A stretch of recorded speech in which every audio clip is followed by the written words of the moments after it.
लाल बहादुर शास्त्री जी ने कहा था, कानून का सम्मान किया जाना चाहिए ताकि हमारे लोकतंत्र की बुनियादी संरचना बरकरार रहे और मजबूत बने। नमस्कार, स्वागत आप सभी का आपके पसंदीदा कार्यक्रम डॉक्टर कंचन नेगी शो में, जिसका उद्देश्य है देश विदेश से विभिन्न क्षेत्रों में उत्कृष्ट कार्य कर रही शख्सियतों और संस्थाओं को आप सभी से रूबरू कराना, विभिन्न पर्यटक स्थलों के साथ साथ इतिहास, विकास, विज्ञान और चर्चित मुद्दों पर जानकारियां साझा करना और साथ ही सरकार की योजनाओं को जनता तक पहुंचाना। और आज की इस कड़ी में हम आपको विस्तार से बताने जा रहे हैं यूसीसी यानी यूनिफॉर्म सिविल कोड के बारे में। लेकिन आगे बढ़ने से पहले यदि अभी तक आपने हमारे चैनल को सब्सक्राइब नहीं किया है तो हमारे चैनल को तुरंत सब्सक्राइब कर लें। दर्शकों, यूनिफॉर्म सिविल कोड या समान नागरिक संहिता यूसीसी में देश में सभी धर्मों, समुदायों के लिए एक समान, एक बराबर कानून बनाने की वकालत की गई है। आसान भाषा में बताया जाए तो इस कानून का मतलब है कि देश में सभी धर्मों, समुदायों के लिए एक कानून एक समान होगा। ये संहिता संविधान के अनुच्छेद 44 के तहत आती है। इसमें कहा गया है कि राज्य पूरे भारत में नागरिकों के लिए एक समान नागरिक संहिता सुनिश्चित करने का प्रयास करेगा। उत्तराखंड मंत्रिमंडल ने 4 फरवरी 2024 को समान नागरिक संहिता यानी यूसीसी के मसौदे को मंजूरी दी। उत्तराखंड मंत्रिमंडल की मंजूरी मिलने से राज्य विधानसभा में इसे पेश करने का मार्ग प्रशस्त हो गया। इसी के साथ उत्तराखंड ने समान नागरिक संहिता लागू करने वाला देश का पहला राज्य बनने की दिशा में एक और कदम बढ़ा दिया। मुख्यमंत्री पुष्कर सिंह धामी की अध्यक्षता में हुई बैठक में यह निर्णय लिया गया। हालांकि समान नागरिक कानून का जिक्र 1835 में ब्रिटिश सरकार की एक रिपोर्ट में भी किया गया था। इसमें कहा गया था कि अपराधों, सबूतों और ठेके जैसे मुद्दों पर समान कानून लागू करने की जरूरत है। इस विधेयक में दर्शकों, महिलाओं को समान अधिकार का प्रावधान है। इस विधेयक के कानून बनने पर समाज में व्याप्त कुरीतियां व कुप्रथाएं अपराध की श्रेणी में आएंगी और इन पर रोक लगेगी। इनमें बहुविवाह, बाल विवाह, तलाक, हलाला जैसी प्रथाएं शामिल हैं। संहिता के लागू होने पर किसी की धार्मिक स्वतंत्रता पर कोई प्रभाव नहीं पड़ेगा। विधेयक में महिलाओं को संपत्ति में समान अधिकार के प्राविधान किए गए हैं। सभी धर्मों में विवाह के लिए समान उम्र का प्राविधान विधेयक का पहला खंड विवाह और विवाह विच्छेद पर केंद्रित है। इसमें स्पष्ट किया गया है दर्शकों कि बहुविवाह व बाल विवाह अमान्य होंगे। विवाह के समय लड़की की न्यूनतम आयु 18 व लड़के की न्यूनतम आयु 21 वर्ष होनी चाहिए। साथ ही विवाह के पक्षकार निषेध रिश्तेदारी की डिग्रियों के भीतर न आते हों। इस डिग्री में सगे रिश्तेदारों से संबंध निषेध किए गए हैं। यदि इन डिग्रियों के भीतर होते हों तो दोनों पक्षों में से किसी एक की रूढ़ी या प्रथा उन दोनों के मध्य विवाह को अनुमन्य करती हो, लेकिन ये रूढ़ी या प्रथा लोक नीति व नैतिकता के विपरीत नहीं होनी चाहिए। संहिता में विवाह और विवाह विच्छेद का पंजीकरण अनिवार्य किया गया है। 26 मार्च 2010 के बाद हुए विवाह का पंजीकरण अनिवार्य होगा। पंजीकरण न कराने की स्थिति में भी विवाह मान्य रहेगा, लेकिन पंजीकरण न कराने पर दंड दिया जाएगा। यह दंड अधिकतम 3 माह तक का कारावास और अधिकतम 25,000 तक का जुर्माना होगा। विधिक प्रक्रिया से ही होगा विवाह विच्छेद। सभी धर्मों के लिए दाम्पत्य अधिकारों का उल्लेख भी विधेयक में किया गया है। साथ ही न्यायिक रूप से अलगाव के विषय में व्यवस्था की गई है। ये भी बताया गया है कि किस स्थिति में विवाह को शून्य विवाह माना जाएगा। विधेयक में विवाह विच्छेद के संबंध में विस्तार से प्रकाश डाला गया है।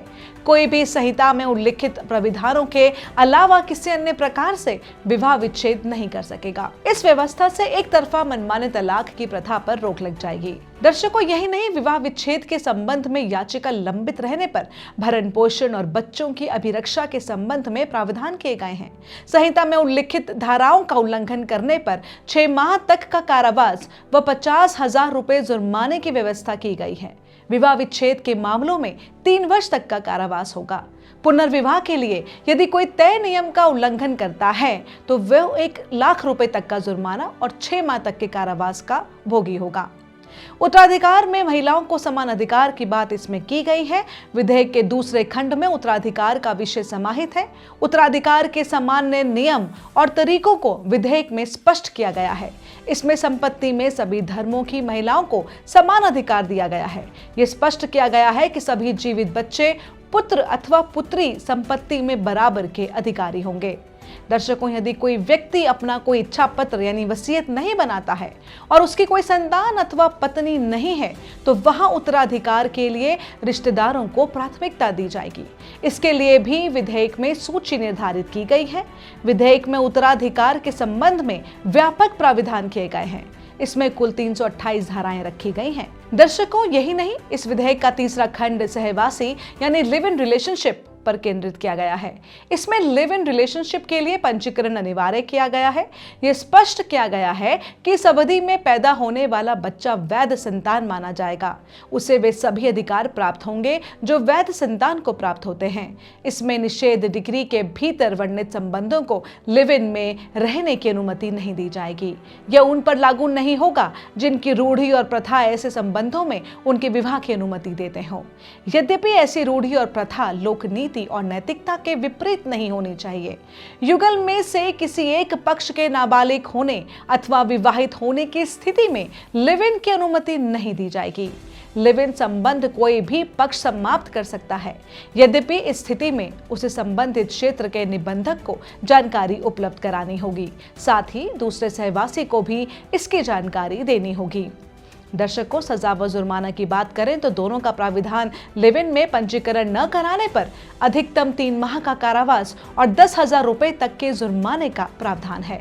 वहीं गलत जानकारी देने अथवा नोटिस देने के बाद भी जानकारी न देने पर अधिकतम 6 माह के कारावास अथवा अधिकतम 25,000 रुपए जुर्माना अथवा दोनों हो सकते हैं। चलिए बताते हैं हम आपको सहवासी संबंध के पंजीकरण की प्रक्रिया। सहवासी संबंध में रह रहे या सहवासी संबंध में प्रवेश करने की इच्छा रखने वाले व्यक्ति सहवासी संबंध का कथन संबंधित निबंधक को निर्धारित प्रारूप में निर्धारित प्रक्रिया द्वारा प्रस्तुत करेंगे। उक्तानुसार प्रस्तुत सहवासी संबंध के कथन में उल्लिखित तथ्यों की सरसरी जांच कर निबंधक इस बात का समाधान करेगा कि सहवासी संबंध उस प्रकार का नहीं है जैसा कि धारा 380 के अंतर्गत उल्लिखित है। उपधारा 2 के अंतर्गत सरसरी जांच करते समय निबंधक सत्यापन के लिए सहवासियों, व्यक्तियों या किसी अन्य व्यक्ति को निर्धारित प्रक्रिया से बुला सकता है और यदि आवश्यक हो तो सहवासियों, व्यक्तियों से अतिरिक्त जानकारी या साक्ष्य प्रदान करने की अपेक्षा कर सकता है। उचित सरसरी जांच करने के बाद निबंधक उपधारा 1 के अंतर्गत सहवासी संबंध के कथन की प्राप्ति के 30 दिनों के भीतर या तो ऐसे कथन की प्रविष्टि सहवासी संबंध को पंजीकृत करने के लिए निर्धारित पंजिका में करेगा, निर्धारित प्रारूप में एक पंजीकरण प्रमाण पत्र जारी करेगा या ऐसे कथन को पंजीकृत करने से अस्वीकार करेगा एवं ऐसी स्थिति में निबंधक सहवासियों, व्यक्तियों को अस्वीकार करने के कारणों को लिखित रूप में सूचित करेगा। इस भाग के अंतर्गत पंजीकरण मात्र अभिलेख हेतु धारा 381 के धारा 4 के खंड क के अंतर्गत सहवासी संबंध का पंजीकरण मात्र अभिलेखनीय प्रयोजनों के लिए होगा। सहवासी संबंध के दोनों सहवासी या उनमें से कोई एक ऐसे संबंध को समाप्त कर सकता है और निर्धारित प्रारूप में और निर्धारित तरीके से उस निबंधक के समक्ष समाप्ति का कथन प्रस्तुत कर सकता है जिसके अधिकारिता क्षेत्र में ऐसे सहवासी सामान्यतः निवास करते हों तथा केवल एक सहवासी द्वारा संबंध समाप्त किए जाने की दिशा में कथन की प्रतिलिपि दूसरे सहवासी को उपलब्ध कराएगा। धारा 381 की उपधारा 1 के अंतर्गत प्रस्तुत सहवासी संबंध का कोई भी कथन निबंधक अभिलेखनीय प्रयोजन हेतु स्थानीय थाने के प्रभारी अधिकारी को भेजेगा और यदि दोनों में से किसी एक की आयु 21 वर्ष से कम हो तो ऐसे सहवासी के माता पिता अभिभावकों को भी सूचित करेगा। यदि कोई पुरुष महिला सहवासी को छोड़ता है तो महिला सहवासी उससे भरण पोषण की मांग कर सकती है। विधेयक में लिव इन के लिए अलग से नियम बनाने के लिए राज्य सरकार को अधिकृत किया गया है। नियम बनाने की शक्ति सरकार में निहित विधेयक का चौथा और अंतिम खंड विविध है। इसमें किसी भी प्रकार के संदेह को दूर करने के लिए उत्तराखंड विवाहों का अनिवार्य रजिस्ट्रेशन अधिनियम 2010 को निरस्त करने की संस्तुति की गई है। साथ ही समान नागरिक संहिता कानून लागू होने के दौरान इससे संबंधित रूढ़ी, प्रथा या परंपरा जो इससे संबंधित हो और राज्य में लागू रहे हैं वे उस सीमा तक निष्प्रभावी हो जाएंगे जो विधेयक में निहित प्राविधानों से असंगत होंगे। इसमें सरकार को नियम बनाने की शक्ति दी गई है। साथ ही यदि कानून बनाने से कोई कठिनाई आती है तो उसे दूर करने की शक्ति भी सरकार में निहित की गई है। दर्शकों, हालांकि देश में एक ऐसा शहर भी है जहां आज या कल से नहीं बल्कि लगभग 150 साल पहले यूसीसी लाया गया। यहां इस संहिता की जड़ें 1867 के पुर्तगाली नागरिक संहिता में मिलती हैं, जिससे पुर्तगालियों में इसे वर्ष 1966 में नए संस्करण के साथ बदला गया। दर्शकों, देखा जाए तो 100 साल से भी ज्यादा पुराना है यूसीसी का इतिहास। और यदि हम विस्तार से समान नागरिक संहिता की बात करें तो बताना चाहूंगी कि भारतीय संविधान के भाग 4 के अनुच्छेद 44 में समान नागरिक संहिता का जिक्र है। इसमें कहा गया है कि भारत के पूरे क्षेत्र में देश के नागरिकों के लिए एक समान नागरिक संहिता लागू करने का प्रयास किया जाएगा। इस कोड का आशय सामाजिक मसलों से संबंधित कानून से है, जो शादी, तलाक, भरण पोषण, बच्चा गोद लेने और विरासत आदि के संबंध में सभी समुदायों के लिए समान रूप से लागू होगा। कॉमन और यूनिफॉर्म का मतलब क्या है दर्शकों? बताना चाहूंगी कि कॉमन का मतलब है कि सबके लिए एक समान, वहीं यूनिफॉर्म का मतलब है कि जो एक से लोग हैं उनके लिए एक सा कानून हो। जो समानता का अधिकार है वो ये नहीं कहता कि सारे देश के लिए एक समान कानून बनाया जाए, वो कहता है कि जो पसंद है उनके साथ एक जैसा व्यवहार किया जाना चाहिए। जो एक से लोग हैं उनके ऊपर एक सा कानून, यानी अनुच्छेद 14 समानता के अधिकार की बात करता है, तो ये कहता है कि एक वर्ग के अंदर जितने लोग एक समान हैं उनके ऊपर एक कानून हो। जैसे अगर प्रोफेसर है तो प्रोफेसर और असिस्टेंट प्रोफेसर एक नहीं होंगे, वो अलग अलग हैं। दोनों की सैलरी बराबर नहीं होगी। प्रोफेसर बहुत कम पढ़ाएगा और असिस्टेंट प्रोफेसर बहुत ज्यादा, लेकिन सैलरी प्रोफेसर की ज्यादा होगी, क्योंकि प्रोफेसर का एक वर्ग है, असिस्टेंट प्रोफेसर का एक दूसरा वर्ग है जो भिन्न है। उनके लिए भिन्न कानून होना समानता के अधिकार का हिस्सा है। जो एक से हैं उनके लिए एक कानून। कॉमन सिविल कोड अगर शब्द होता तो फिर ये सबके लिए एक कानून हो जाता, क्योंकि यूनिफॉर्म शब्द आया है, जिसका मतलब है कि क्लासिफिकेशन की गुंजाइश है, कि उसमें अलग अलग लोगों के लिए अलग अलग कानून हो सकते हैं। लेकिन सिविल का मतलब क्या है? लॉ में दो तरह के राइट्स हैं। एक राइट है राइट्स इन पर्सोनेम, दूसरा है राइट्स इन रेम। आपका मेरे ऊपर कोई अधिकार है, ये पर्सनल मामला है। जैसे आपने मुझसे कहा कि मुझे 15 लाख रुपए दीजिए, मैंने आपको लोन दिया, अब इससे पे नहीं किया गया तो ये पर्सनल मामला है। जो पर्सनल मामला यानी पर्सनल राइट का वायोलेशन यानी उल्लंघन है, वो सिविल लॉ से डील करता है। सिविल लॉ में अगर मैंने आपका लोन नहीं पे किया तो जो उसकी रेमेडी होगी वो कंपनसेशन होगी, यानी मैं मुआवजा दूंगी। वो बहुत एक्सट्रीम सिचुएशन होती है अगर मुआवजा के एवज में थोड़ी सी सजा भी हो जाए। आमतौर पर सिविल लॉ में आपको जेल नहीं भेजा जाएगा, आपके ऊपर फाइन नहीं लगाया जाएगा। फाइन और मुआवजा अलग अलग चीजें हैं दर्शकों। फाइन क्रिमिनल लॉ का हिस्सा है। एक भी रुपए का फाइन आपके ऊपर हो गया तो पासपोर्ट नहीं बनेगा, लेकिन अगर 50 करोड़ का आपने कंपनसेशन लिया है तो कोई फर्क नहीं पड़ता, क्योंकि वो पर्सनल राइट का वायलेशन है। इसलिए क्रिमिनल लॉ में सरकार प्रोसिक्यूट करती है, चाहे मर्डर हो। अगर मर्डर हो जाए तो भाई और पिता या माँ को केस करने की जरूरत नहीं होगी, पुलिस खुद केस करेगी। लेकिन आपकी अगर 1000 करोड़ की प्रॉपर्टी कोई मार लेता है तो सरकार कुछ नहीं करेगी, आप ही को केस करना पड़ेगा। तो पर्सनल का मतलब सिविल है। ज्यादातर सिविल मामलों में एक ही लॉ है। देश में एक तरह का सिविल कोड है। जैसे आपका और मेरा कॉन्ट्रैक्ट हो तो इंडियन कॉन्ट्रैक्ट एक्ट है, इसमें इस्लामिक लॉ नहीं लगता। इसी तरह आपने मुझसे ज़मीन खरीदी तो ट्रांसफ़र ऑफ प्रॉपर्टी एक्ट है।